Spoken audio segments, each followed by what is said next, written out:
first one, and you can start a whole bunch of them. And one of the reasons that Node.js is so useful on the server side, let's say you have 1 million people trying to come to the same website in close at the same time. It handles all that. So you can scale this up very easily. So what does it do when something happens, event is triggered? It has a function that takes care of it. And it's technically known as an anonymous function because it doesn't have to have a name, because anytime this event occurs, it just runs. So that's why it's called an anonymous function. Well, that's where you come in, because you can take all of your programming expertise and put it into that little function and handle whatever is taking place caused by this event occurring.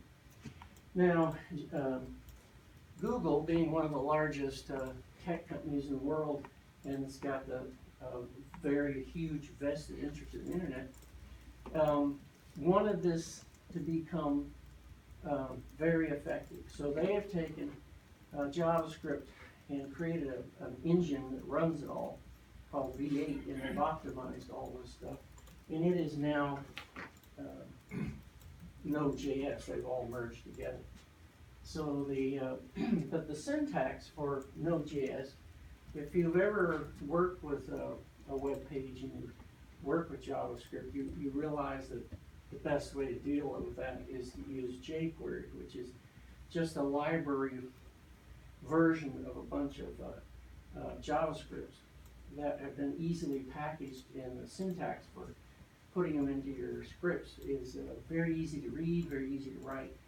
Well, that became the syntax for Node.js.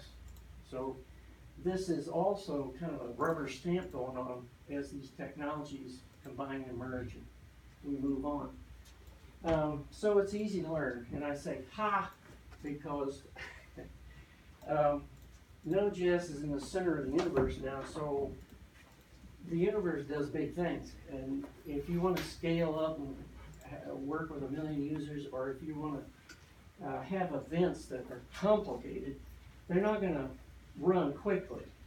So what we will do down in our little home network stuff, home automation, we don't really have to worry about that because these processes are so fast.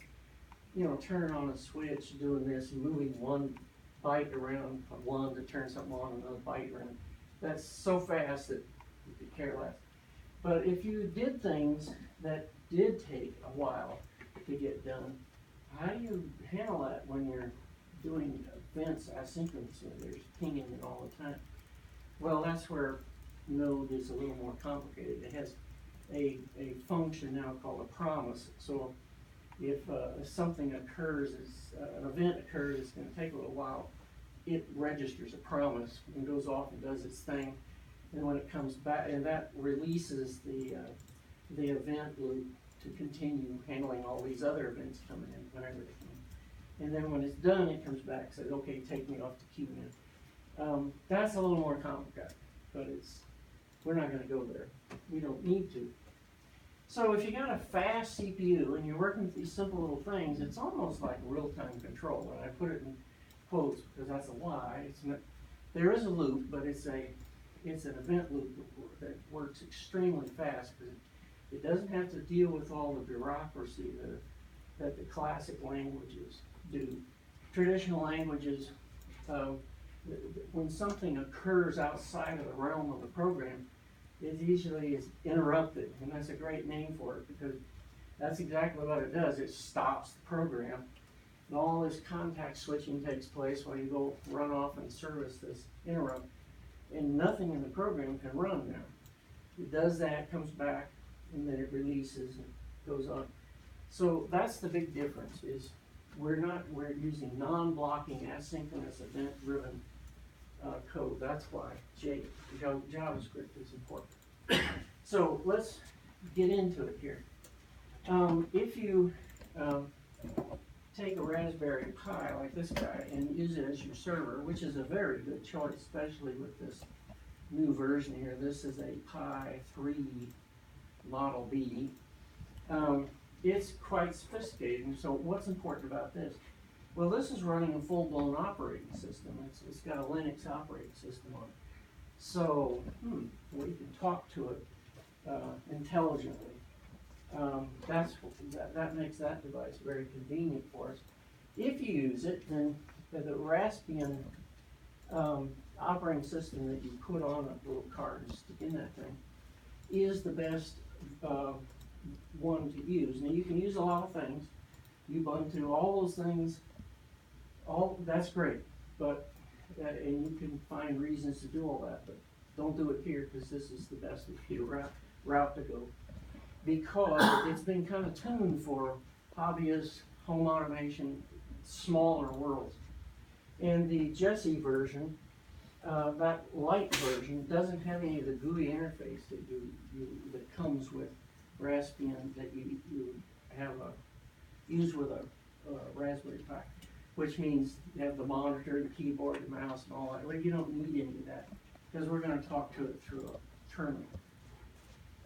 So you use that light version. Now, that also has a whole bunch of things optimized for Internet of Things. So anyway, that'd be the one you choose.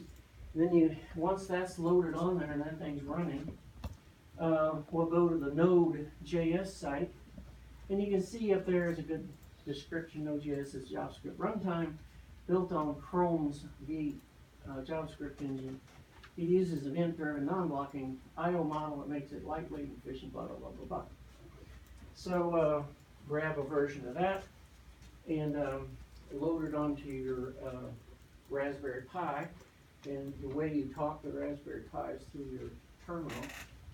And I got this thing all turned around backwards, so I can't see it. Moving right along. So here's the plan. There is another program we're going to download from the internet onto the Raspberry Pi called Node-RED. And this is something that IBM put together, which is wonderful because it allows us to design GUI interfaces using moving little graphical icons around. Otherwise, you have to program all this. It'd be like writing code for a video game. It would not be something, if you could avoid, you would. And this plays right into working with the Internet of Things. So that's the one that, an excellent choice. So we'll use that, and it's written in Node.js, so that works. And then we're going to pair it with this protocol and a broker. Now, back on that picture where I showed the broker and the output client, this is the MQTT. It's just the protocol. It's like TCP/IP or HTTP. It's the definition of how you're going to communicate. The main player is the broker, and that's a piece of software that we're going to store all these little messages in, and it manages everything for us. And the most popular one right now is called Mqtt. So that's another piece of software we'll download through the internet. And you can use Node's module manager to load all this stuff in. It's a very efficient, effective way to do that. Now, when we get down to the other end of the thing, to the client end of our network, we need a library that, for instance, to go onto an Arduino that can talk to all this, talk to that broker. So I've chosen PubSub Client Library. It's easy, accessible, easy to get a hold of. There's another one called RC Switch, which I also downloaded, which allows us to talk to these commercial radio 433 megahertz interfaces. So I put both those libraries in my Arduino library so I can use them when I program an Arduino. And we can use all of that on an Arduino or a Pi or one of these ESP modules. They're all available. And I'll clarify that here in just a second. So, shout out to Node.js. What I'm talking about here is it's all running Node.js JavaScript in the background, all these apps I've just been talking about. But we're never gonna see that, it's just going on in the background. But if you wanted to write MQTT code directly and duplicate what Node-RED is gonna be doing for us, there is a module for doing that, and you could write a JavaScript program using that module and do the same thing if you're really brave.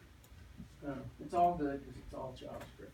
So let me talk about the ESP8266. It's got a legacy now, and from bad to good. It's made in China. It was started out as a little cheap Wi-Fi interface. This little can portion of it, and it worked, sorta. And then the Chinese decided they would put a processor on it. They used their own code. I don't know how you pronounce L-U-A in Chinese, Lao. Anyway, that's the language it runs on. And is that how you say it? Lua. Lua. You can do that. It's sort of an assembly language. So you can learn that and go crazy. And then when these became popular, you had a whole bunch of knockoffs, which was junk. So you could buy half a dozen of these, and one of them would work, and the others you have to throw away. Then they added the FIDI interface, which is neat. And then the Chinese company that makes these, a good company, put out an IDE so that you could actually use their IDE and program it directly. That's fine. And the only reason I'm telling you this is because there's this history of a bunch of junk, hard to do, complicated, what am I doing here? Until somebody wrote a library for this, for the Arduino IDE. Yay! So now you can program this just like you would an Arduino and avoid all that complexity. I've seen these priced anywhere from 98 cents, don't buy that one, to $4, which is iffy. I bought two of them at $7. One of them didn't work, one of them did work. At about the $10 level, you can, from some of these names that are actually have a company behind them and not a village name, they're pretty consistent and they work pretty good. But they're still cheap, and they're a lot cheaper than anything else, and they're Wi-Fi, and you can put a program on it easily. So this is their interface. Ignore this. This is just the legend for that. And the left side is just a bunch of connections. You notice it runs on 3.3 volts, so you better be careful there. It'll blow it up, and it won't drive much, so you got to be careful there. If you want to do something significant with it, you're going to have to pump it up with a Darlington pair or something to get the current up, and you may want to do a level shift to 5 volts if you're working with TTO. But anyway, it's very convenient, very cheap, easy to hook up, and it has just enough I/O to be useful. There's one analog to digital connection up there. And he said, well, please, just one? You know, what kind of thing is it? Well, if you think about it, almost everything that you want to use in this Internet of Things world is got a digital interface. So you really only need one data pin to talk to something like this. I've got a humidity temperature sensor on here, and it uses a one-wire data bus. So I just need one digital pin. I don't need A to B to go through all that. So works pretty good. You can get A to D boards pretty cheap too. Yeah, and if you needed to do something in the analog world and stay in analog, yeah, you certainly do. But another choice, if you're going that direction, you might just use the other end to be a Raspberry Pi or something else besides this little logic. Anyway, so here's the Mqtt explanation. It's so simple, it just blows you away. This is another IDM concept. They used this, it was a proprietary protocol they used to talk between mainframes to just send commands like turn the printer off, turn it on, turn the printer off, turn the air conditioning, whatever. It was just more of a maintenance, making big things able to be commanded easily. And they open sourced it in what, mid-2000, I can't remember exactly. Like 10 years ago. I read about it but anyway, so our broker software up there, our Mqtt app is talking about, is gonna be in between. And what this is all about is publishing and subscribing. So if one of our little application clients here wants to respond to some kind of data, then it subscribes to that topic is the buzzword for what how Mqtt works. And a topic is just a place where you can go get that data when it comes in. Now, if you are a sensor that supplies data, then you publish to a topic. And then any device that wants to, say you're a temperature sensor, that wants to use that data, it just subscribes to that topic. And as the temperature information comes in, it gets sent off to the user client. It's as simple as that. Now, there is a bunch of other features to Mqtt, but we don't need any of them, so I'm not going to go into that. So this is what Node-RED looks like when you bring it up on a browser, which is kind of cool. So that would imply that this IP address is to our Raspberry Pi, which it is, because that's where Node-RED is running. And the port number for this particular software is 1880. So if you go to that port number, poof, you're talking to Node-RED. Now, it'll come up and give you this. And when I get this all running, and you can see the active version, I'll run my cursor down this row here. It goes forever. There are lots and lots and lots and lots of modules that you can drag out here and hook up. So this is kind of like your kid's Lego setup, in that I needed two GPIO pins off of a, well, the ESP and the Raspberry Pi use the same nomenclature, but so pins 2 and pins 5 on an ESP, and I just gave them a name, and we can pop these open and you'll see there's a little dialog box where you put the name and the topic and that. And so you've got all these choices. And then over here, you notice this started out as an Mqtt module. That's an output version. This is an input version. So what I'm going to do is I'm going to subscribe to stuff that comes off of that topic. And if something comes through from the interface, like I push a button, it'll go to that the broker, go in that pigeonhole, and this guy will see it. It's as simple as that. Now what's going on here, of course, is it's writing all the JavaScript code underneath to get all that done. Now you could write that code, but it would be very involved. And why would you want to do that? And this is so convenient. It's open source, it's free. It's got a million varieties of things you can do. As a matter of fact, when I first started reading about Node.js about 3 months ago, they were bragging about there's like 120,000 scripts that are modules that are available to you. And I just went to their website about 2 weeks ago and said, there's a 250,000. So, it's the same way with this Node-RED. If you go to their website, there is several thousand scripts already written. So you don't even have to write these things. If you find one that's real close to what you want to do, you can grab it and then tune it.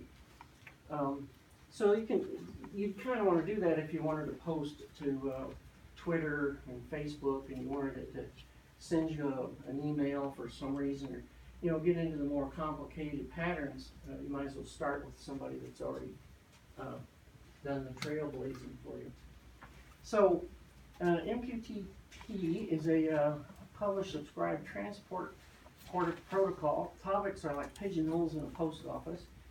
Publishing modules place messages in those pigeonholes, and subscribers come and pull the messages out. They're actually sent to you as they come in. And it works with a small data. And it's not like, well, let me say it, how am I gonna say this without lying to you? TCP IP protocols have a handshake and get a complicated thing going so that whatever you send is guaranteed to get to you. Well, who cares about this? It's not that exciting. You're gonna send a byte that says 1. Well, if you have to push the button twice, it's not like it's the end of the world. So this is not heavily structured, although it has a quality of service features, 3 levels, and you can guarantee if the message will go through if you select that. Hey, John, Yes, sir. what is small data and how small? 1 byte. It's 1 byte. Yeah, Okay. by the way, all this works is strings. It doesn't use numbers, it uses strings. So an ASCII character, 1 byte. The message could be more than one. Yes. byte. There's a buffer built in that's 80 bytes long. Most everything you're ever gonna do in this, you don't need more than that. If you do, you can expand it, it's got full features, but, we don't need any of that stuff. Okay, so, actually binary string probably, no carriage return line feed mess. Pardon me? No carriage return line feed mess, it's a binary string, I assume. Actually, it's not, it's a string. You do have that line return in, it's like handling string. So here's what we're gonna do, what I'm gonna do anyway, to demonstrate this. I got the Raspberry Pi as a server, I got the Mqtt broker on there, we're gonna use that protocol, we're gonna use some patterns I've already laid out to talk to these particular boards in Node-RED. I put the code on the Arduino version and the ESP using the Arduino IDE. And they're wireless for the most part. This one I hooked up as Ethernet just to show you can do that too. And oh, by the way, this is a product from Freetronics in Australia that's pretty cool. If you wire your house for the Internet of Things, home automation, with Ethernet, one of the powerful things you can do is power over Ethernet, excuse the pun, to where you can, there are 4 twisted pairs in here, and 2 of them aren't used for anything in typical networking, so you can use them to run power. So I can put this way down at the other end of the house and power it and run the whole board and do whatever I want to with a Cat5 cable. And he's done a very nice job of putting a DC-DC converter on here. He also has an SD card so you can store data in a remote location. And otherwise it's an Arduino Uno. So a very nicely done job. And the advantage of that is if you use Cat5 to hook up stuff all over the place, assuming you do this in a house that's under construction where you get into the walls, then you don't have any interference. You know, everything's connected. You go back to a switch somewhere. It could be a power Ethernet switch, and that's why you need one of these, because the standard for that's 48 volts, so you need something to cut it in. So anyway, there is a full-blown option in that direction already there on the market for you. And this guy in Melbourne, Australia's got some very good equipment. Yes, sir. But a cheater way to do that, Adafruit sells these cool little things that give you a jack and the Ethernet. You plug that in, you can inject power, and then you have the other side where you plug that in and it pulls the power out. So Right. you can plug, That's get a barrel basically what this connector. is. Yeah, she I sells it put- as a pair, I put which 9-volt battery on there and can run that board independently, because the DC-DC converter powers the board too. So yeah, Adafruit's got them. I don't know if SparkFun has a full-blown system, but that's the most sophisticated one that I know of. yeah, and like you said, that's 48 volts, and so usually you need the power over you're a Ethernet boards serious and all that stuff. Home automator, Yeah, and you want total control with no monkey business with wireless and IP addresses and all the rest of the nonsense that goes on with that, that's a good way to go. Okay, so moving right along, and the other part of this, don't dare lift this up, oh wait a minute, it's unplugged in there. So, let me pull this guy up here. This is a typical, 433 megahertz, product switch you can buy that's run by this little guy. And, that seems to be the standard frequency. Now this world is like your television IR remotes. It's got a big hairy code. This is 24-bit. So when I push this button, a 24-bit code at 432 megahertz goes into this thing and turns it on and off. So let's see, that thing's ready to go, and you can probably hear it. Well, it turns this thing on and off. So we can tap into that. As a matter of fact, here is the receiver that you can buy. This receiver and transmitter pair, this is what the transmitter looks like. And if you put a 17 centimeter antenna on it, you've got just the right length.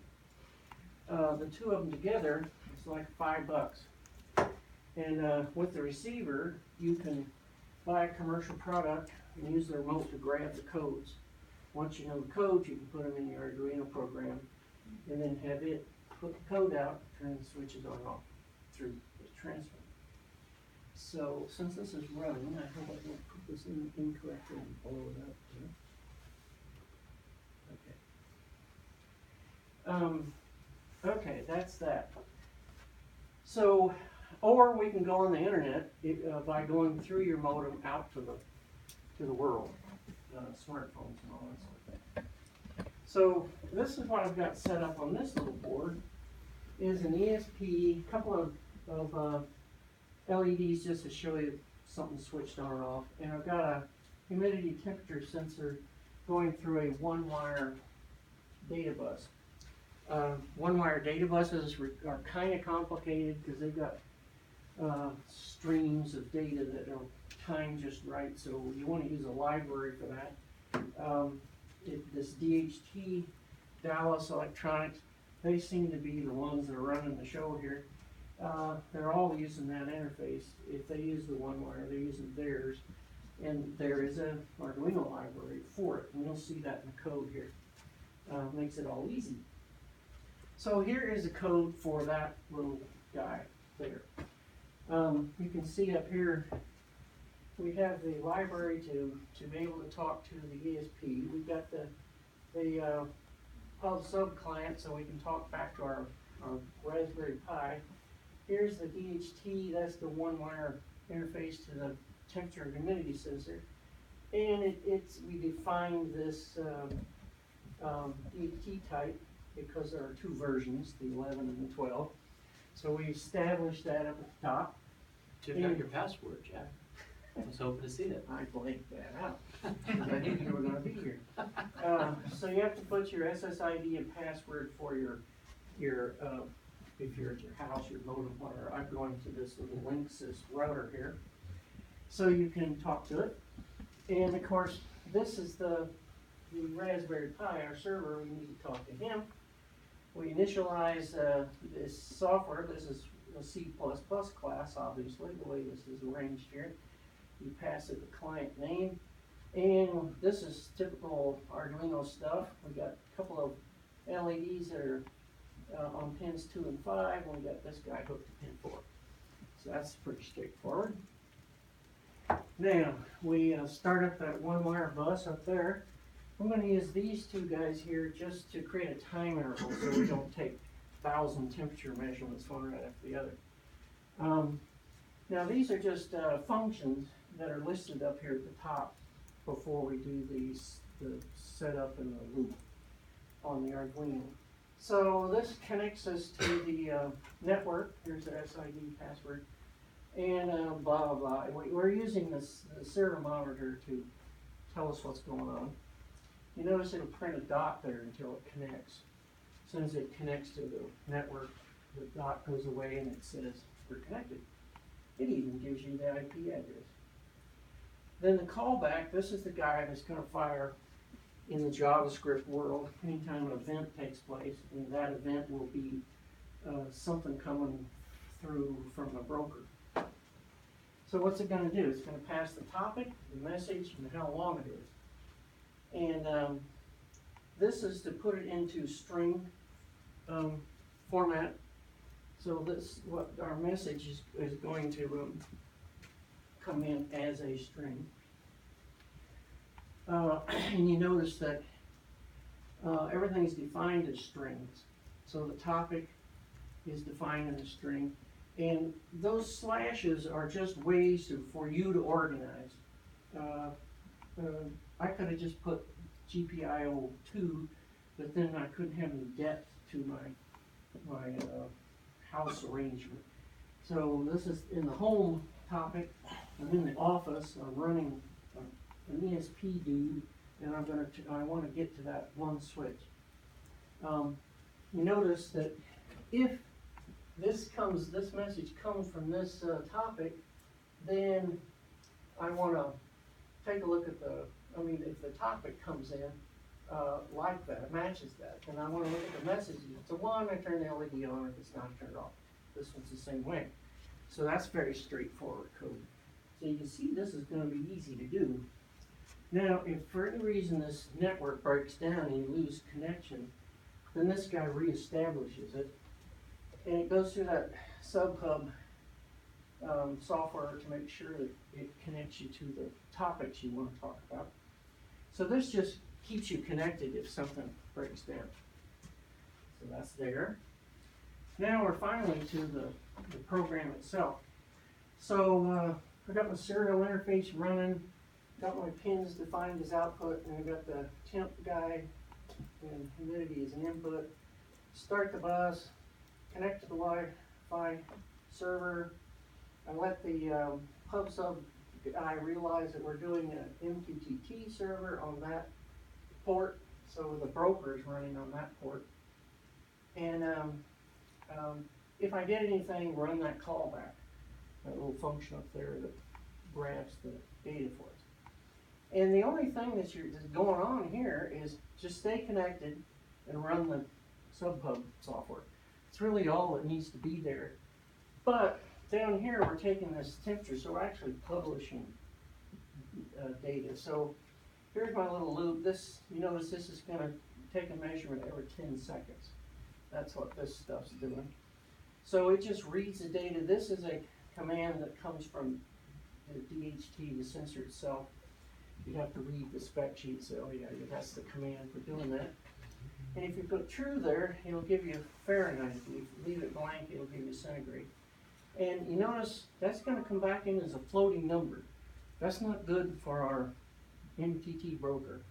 So we are using a C code conversion here to get a floating point number, 6 digits at the max, 2 decimal points, and we're going to send it. The characters are in that little array. So you'd have to get used to that little piece of code. Once you figure out that's what it's doing, then you can always use it in the future. So it's demo time. This is going to be interesting. Let me see if I can turn this around.